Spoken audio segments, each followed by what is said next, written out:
আমরা সকাল সকাল বেরিয়ে পড়েছি রস খাওয়ার জন্য।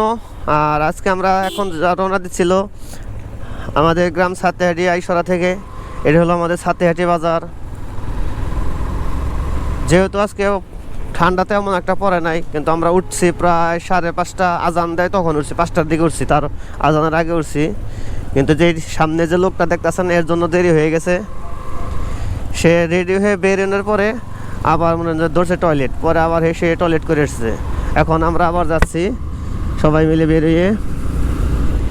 তবে রস খাওয়ার জন্য সবচেয়ে থেকে বেস্ট টাইম হচ্ছে আপনি যখন আজান দেয় তখন গাছের গোড়ায় যে পৌঁছাতে পারলে তখন নাকি সব মূল সৌন্দর্যটা দেখা যায়। যেমন গাছ থেকে রসটা পারবে সেটা দেখবো, তারপরে মাটি হাঁড়িতে রস নামাবে, সেগুলো ভালো লাগবে দেখতে। আমাদের তো অনেকটা সময় লেগে গেছে। যাই হোক, সেগুলো বাদ দিয়ে এখন চলেন আমরা এগিয়ে যাই। মূলত আজকে অনেক টাকা দিয়ে একটি মাইক্রোফোন কিনে আনছি সেটা সেট আপ করার জন্য। আর আপনারা আগের ভিডিওতে দেখছেন সাউন্ড কেমন আসে, আর এই মাইক্রোফোনের সাউন্ড কেমন আসে অবশ্যই কমেন্টে জানাবেন।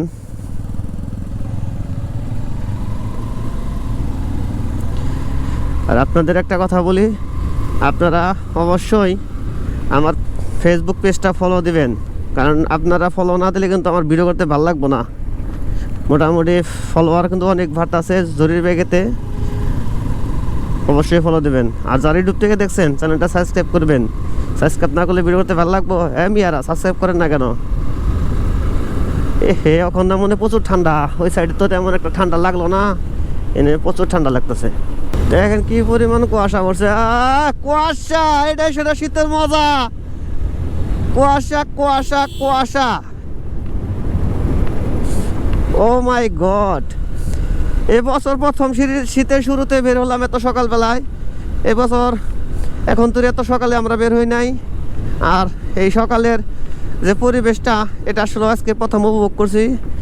আর এর আগে গেছিলাম যশোর, তখন এত সকাল এত ঠান্ডা ছিল না, হালকা ঠান্ডা ছিল।